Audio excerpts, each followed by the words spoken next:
So here during the 2020 player break for CSGO, as we get ready to see it end and we start getting ready for DreamHack Open and ESL1 Cologne, we had a really big roster move be announced by Team Liquid, as well as be reported on by DK, which is that nitr0 will be stepping down from Team Liquid's starting lineup, which is official. Liquid's already announced this, and obviously it was widely reported on.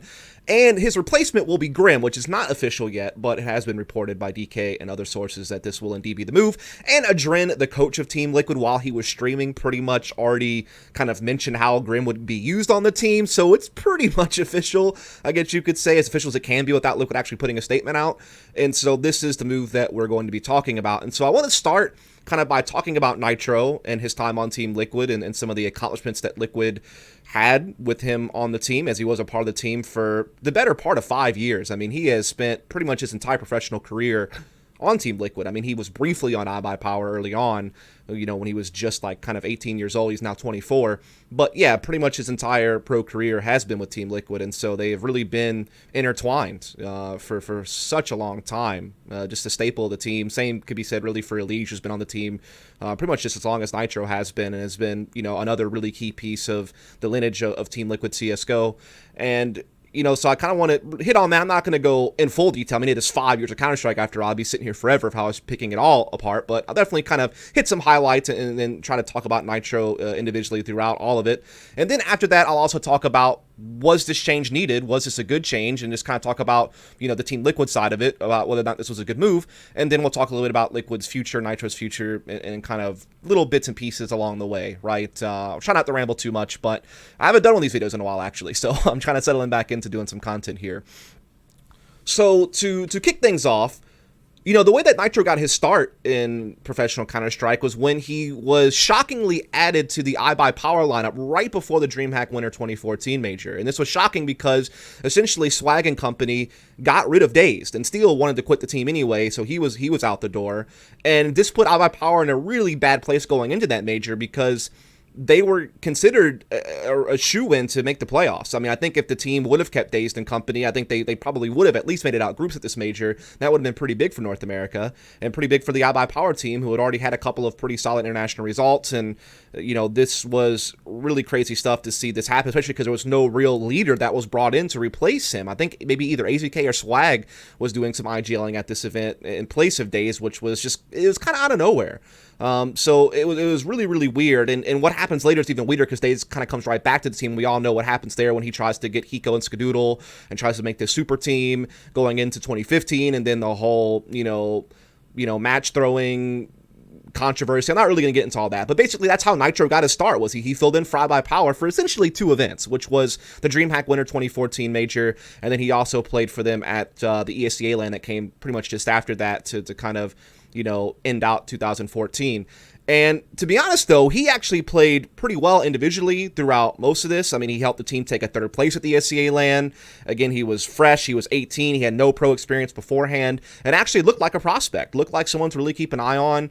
Certainly looked like he had some good aggressive rifling capabilities. And this is where nitr0 really came onto the scene. Now, things didn't go well for the team with him, right? I mean, they pretty much got egg in their face at DreamHack Winter because they wound up blowing a ridiculous lead against Penta on Inferno in the last match of the group stage to be eliminated from that major. Very disappointing finish, and it just made the team look bad after the whole like sudden removal of Dazed. And you know, nitr0 wasn't really to blame for any of this. He was just kind of caught in the crossfire, I feel like. And again, he wound up looking really good individually when they took 3rd at the ESEA LAN soon afterwards.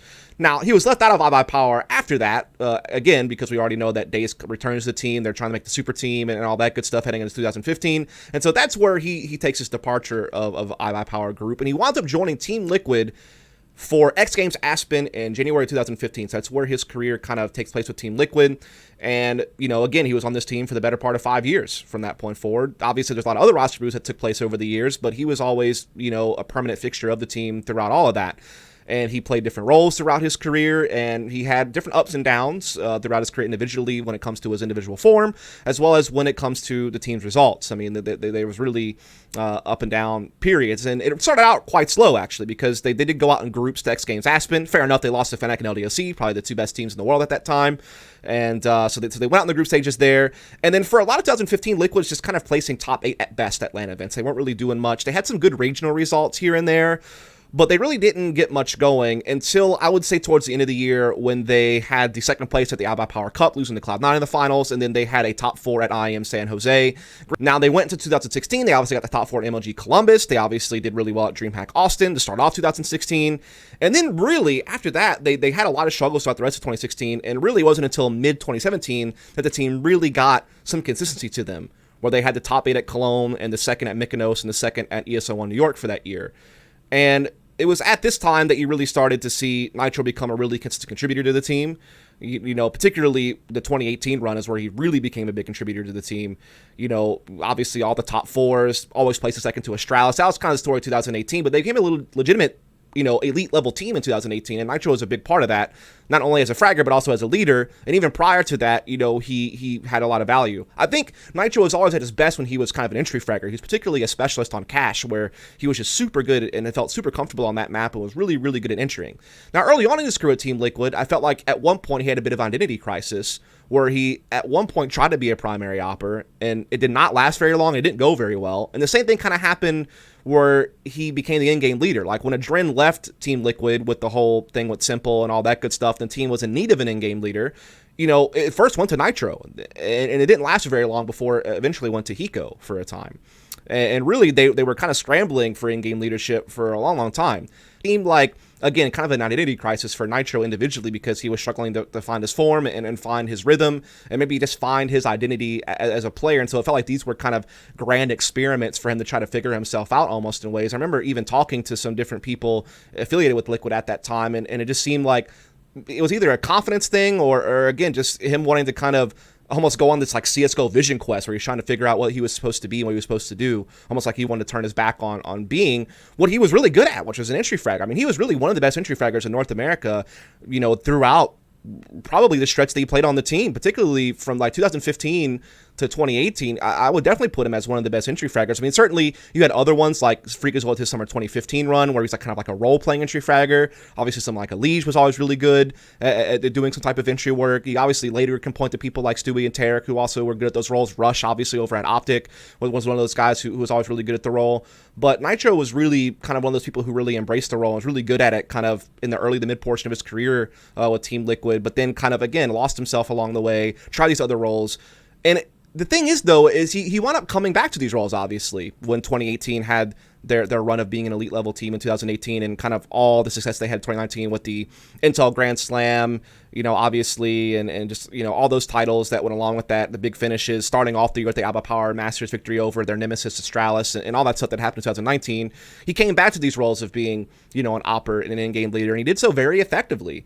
You know, he was a really solid in-game leader, and obviously some credit will be given to Zeus when he was a coach during some of this time, and some, you know, credit given to Adren, who's obviously very knowledgeable about the game and has been a coach for the team for a while as well, and helped them kind of get over the hump in 2019 from the coach position. But a lot of credit will have to be given to nitr0 for actually calling the shots in-game. And I know once Stewie joined the team, he had a lot of say in maybe mid-round calling and things of that nature for quite some time. But nitr0 was really the guy, particularly on the Taco lineup and some of the lineups before that, when the team was having some success, that, you know, he really was the leader of that team, I felt like, and showed some diversity as a tactician, being able to play slow, be able to, you know, mix in the fast-paced plays, mix in some more complex set pieces, know when to call those plays. I mean, there was certainly some times when Liquid and maybe nitr0 ran into hurdles where they got a little bit too timid and almost played not to lose and tried to let the game come to them sometimes and didn't take enough initiative. You know, I think of, you know, some of the matches, you know, that they had and that upset loss against Mouse Sports, obviously, on North American soil, particularly that Dust 2 game that they lost, where you can kind of see that in 2018, where there were some cracks and some flaws in the leadership and in the direction of the team. But all in all, I felt like he was a pretty well-rounded, effective leader. And when he got back to doing entry fragging and being that selfless player, he could contribute fragging-wise. And even with an op, while he was never like that flashy star opper, he was effective in what positions he took and how he played and how smart he was with the weapon. And definitely could have massive impact, particularly on CT sides with the weapon. Now, obviously, over, you know, last year, particularly the end of 2019 to now, he obviously gave up more and more of his opping roles to other players like Stewie and Naf, particularly, you know, Stewie picking it up on Mirage quite a lot, and then Dust 2, and then Naf always playing it on Inferno, as well as some Dust 2 as well. And so he was kind of letting that role slip over time to be more of a, like, more flexible role for the team instead of him just being the primary opper. But again, it's still a very effective player, still a very effective leader, and I think nitr0 is definitely going to go down in a history as one of the the great players in our scene. You know, maybe not always the biggest fragger, but again, think about how selfless this guy was. Think about how many different roles this guy took on to really put the team first and then try to do his best to help the team be successful. And there were periods where this guy looked like a potential star player, at times where he lived up to his star billing, at times where even if he wasn't a star, he was still effective contributor fragging wise, as well as being the leader of the team. So I don't want to ramble on and on too much about this. I think most people, particularly over the last couple of years, have really noticed this themselves, and a lot of this is recent news even. So I don't have to maybe harp on it too much, but I think that a lot can be said about nitr0's career on Team Liquid. I think he accomplished a lot over the years with this team, between the different results they had at different majors, between the Grand Slam run. They even had a period before the Grand Slam, in 2018 where they looked really good. Even kind of the late portion of 2017, they had their big moments. So he still has a lot to be proud of, and so does his team, and it's just kind of crazy to see him go. As far as what his future can be as a player, as we kind of leave off of nitr0 and go into a little bit more about Liquid in this move, is honestly, he could bring value to almost any team that he joins because of his role flexibility and his leadership experience. Now, unfortunately for him, pretty much anything is going to be a step down from Liquid. I mean, unless he found his way onto EG somehow, which I can't really see how he would fit on that team. They already have Stan to be the in-game leader. They have a very explosive and effective primary opper. Obviously, nitr0 can still do some rifling and just focus on rifling and fragging, but, I mean, who are you really going to replace on EG to bring in nitr0, right? I mean, I know that Tarek's been under fire for his individual form for some time. That's fair criticism, but I don't think that nitr0 would probably be the guy you would put in for Tarek if you were going to replace Tarek. I think you'd probably look at some type of upcoming talent or some type of, like, really strong, consistent rifler that you know can be, like, maybe even a star-level player at some point. That seems like that would be more the move, EG would probably go if they did replace Tarek at some point. And honestly, they're doing pretty well right now in the online era. They finally started toppling Team Liquid and beating them in their last few head-to-head matchups, and it just seems like they're on the right path right now, and I doubt they make any changes anytime soon, to be fair. So anything that nitr0 does would be a step down, but I think there's definitely some orgs in NA that should be looking at this guy, making him some offers. There's obviously always the route of nitr0 going into Valorant. I mean, a lot of players are, and while I think he could still bring a lot of value to a CSGO team if he enjoys Valorant and if he thinks that that's a place he wants to go, if he wants to do something different, then fair enough. I think he could probably have a lot of success in that game and probably could bring a lot of value to any of the Valorant teams out there that would bring him on as far as his experience coming over from Counter-Strike. If not, then, he could obviously go on the coaching. I think he has a mind for the game. He's obviously had a lot of experience being an in-game leader the last few years, so if he wanted to do coaching, I think obviously that's an option.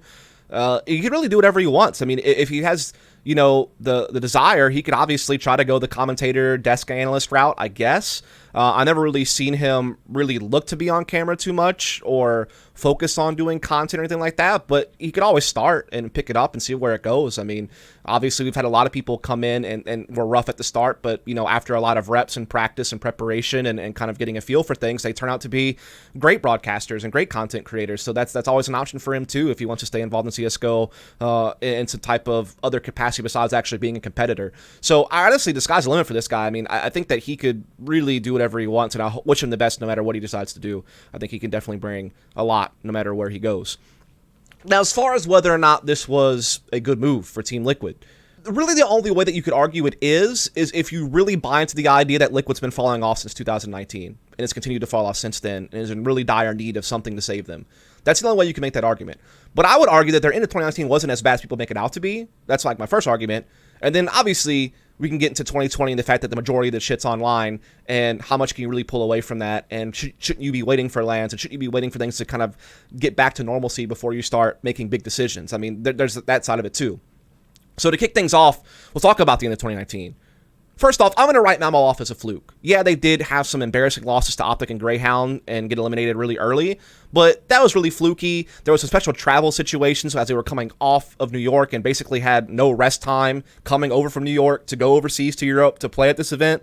So I'm just going to call that fluky. I don't think that normally happens. They're definitely not normally losing the fucking Greyhound in the best of three, so I'm sorry, but I'm not really going to harp on that one too much. That's one of the biggest things you can point to at the end of 2019 to really say that this team's been falling off as well. That's like the biggest example you could point to, and to me, I think it's really fluky. I just really can't see it. And then after that, dude, it's really just them returning back to having head-to-head issues against Astralis, a thing that has haunted them for the last several years. How bad is that really, that your head-to-head against Astralis went back to being rough again, as it had been for quite some time? And the fact that Astralis returned to old form, essentially, won that Berlin major, was consistent throughout the end of 2019. People start thinking this team is the best team in the world again before they started having fucking, I don't know, musical chairs going on with their roster and some weird, alternate universe that we apparently are actually living in this year where, everything's going to shit in 2020. So I don't really know what to say about all that. But, Strauss knocked them out in Berlin to put them at top 8. Strauss goes on to win that major, obviously. They lost to Strauss at the semis in New York, lost to Strauss at the ECS Season 8 Grand Finals, lost to them at EPL Season 10 Finals, one of the losses that caused them to get eliminated in 5th, 6th there. They lost to them in the finals at Blast Global. Is that really that bad? I guess it's the question. Their only real losses at the end of 2019 here was the fluke at Malmo, and then head-to-head losses to a Strauss, and then they lost to Fnatic at the EPL Finals. And Strauss is back in their old form. Fnatic's a pretty solid team.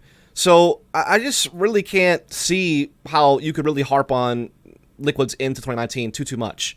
Now, coming to 2020, yes, they did have some rough lands in 2020, but they only played 2. They had the losses at Blast of Phase, 2 separate best of 3s. Those were rough. And then they had at IM Katowice where they lost to Navi and G2. But Navi and G2 are legit teams. G2's been on the rise for a while. Navi wound up winning Katowice. G2 made the finals of the event. They also had some other good LAN results. Navi has really looked strong on LAN with the slot that they have. And to me, it just doesn't seem like it was enough to really hit the panic button if you were Team Liquid. I think that this team could have probably waited it out and come back and played some more LANs. Their online play certainly has struggled. Right? They finally lost their head-to-head advantage against EG. They've lost in the last 3 times they've played each other online, when Liquid used to pretty much beat them every time that they matched up against each other, whether it was online or on LAN. Prior to this, they also started losing to like Gen G and Furia. They even had some really crazy upsets to Cloud9 and Envy online this year at the Road to Rio. So yeah, they definitely struggled online, but how bad is that really, right? There's a lot of teams that are struggling in this online era, right? Mousesports being one of them, who was also an elite LAN team and then has really had their struggles online. Navi have had their struggles online off the back of winning Katowice. So you could really point to a lot of teams that are struggling online right now, but aren't jumping the gun to make changes yet. I could have egg in the face too. Maybe they are about to make changes and I'm not aware of it yet. But it just seems to me like with the world that we're in right now, it just seems kind of weird to me that Liquid pulled the trigger on a move in a situation like this. Obviously, if like attitudes and morale is getting to a boiling point, I guess maybe you kind of have your hand forced, especially if nitr0 was just kind of getting tired and wanted to step away and just felt like he was just kind of drained. You could point to a lot of different things that would force you to make the move if you really had to. But if we're looking at it without knowing things about attitudes and personality clashes and maybe inter-team turmoil and things of that nature, where those we don't really know of. If we're just looking at results and we're just looking at things kind of from that perspective from the outside, it just really seems odd to me that they would make a move before they got back to LAN again. I really don't think they should be, really worried too much about this online play not going so well lately. They barely had to play online for so long, and to go to it and to see these other teams like coming up, and you don't know if those teams are gonna be able to have those same levels on LAN. Same with like individual players that might be playing well against them. Are they really gonna be able to do that when we get back to normalcy, when we get back to majority of top play taking place on LAN? It's just, to me, just seems a little bit odd. I would have liked them to wait to LAN. And then here's the other factor. Forget like the results and form. Just think about what your options are right now. Between visa issues and COVID and things of that nature, you pretty much have to stay within A. And then if you're staying within an A, it seems like Liquid will benefit from having a primary opera, but there really is none right now. Wardell would have been a prospect, but he went over to Valorant. You have Cooper. You could probably point to him, I suppose.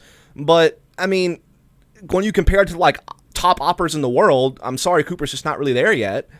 Maybe he could eventually get there. He's definitely grown over the last couple of years. I think he is a prospect in some regards. But, when you're trying to go head-to-head against some of the elite operas of the world, there's really is no prospects in NA right now. There's a fuck ton of them in the CIS region right now. But again, you're really limited on, language barriers and didn't forget that part. Just think about the issues with COVID and visas and things of that nature right now with North America. It's really difficult to try to import a player from a different region. Like, you pretty much have to stick within the NA region. So I think that's like another thing that really kind of factors into the decision from my perspective.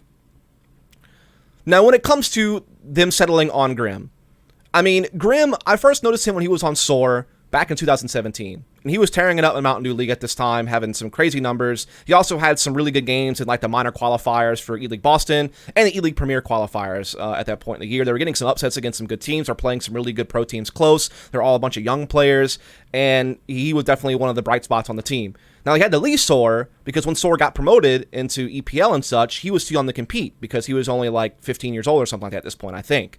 Or maybe hadn't quite turned 16 yet, something like that. And so he basically had to leave the team because he couldn't compete in the pro leagues, and they needed to shake up their roster so that they could actually compete in the pro leagues legally. And at that point, he kind of fell off the radar for me. I didn't really keep up with him because I knew that he was just kind of playing on different teams, kind of waiting for his moment to be old enough to play pro.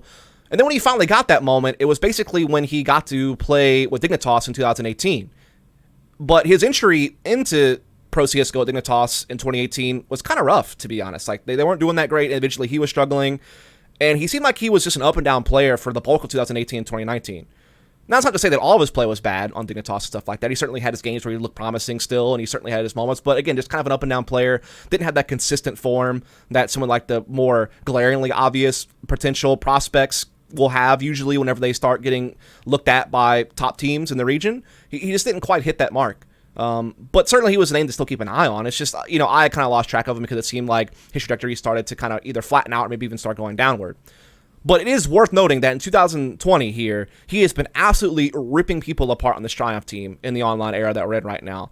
The most consistent form of his career. He's definitely one of the top riflers in NA right now for 2020 and all the regional play that's been going on. He's constantly putting up ludicrous numbers. He's been stomping on, Furia made in Brazil, and we know all the drama that goes around with that, right? He's also played well in games against Cloud9, 100 Thieves, Gen G, EG. I mean, pretty much beating up on everyone that they play against in these NA tournaments, and he's definitely been the top rifling prospect of this year for the North American region, especially with some people going to Valorant, and especially with there not really being the option to go get EU or CIS players because of the situation we're in right now. So, I mean, I would agree that if you are going to pick up a rifler, this is probably the guy that you should be looking at, considering all the limitations and considering how well he's played this year.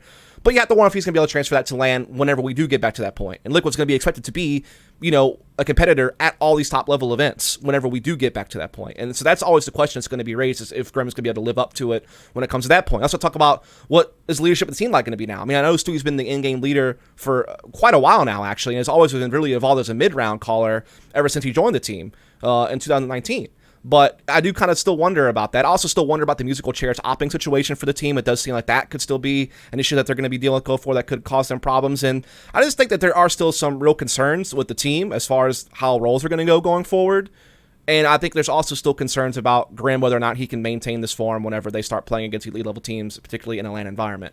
So those are the things. I mean, I just feel like, one, nitr0 had a great career on Liquid, and I wish him the best going forward. When it comes to Liquid making the move, I think they could have waited until LAN play.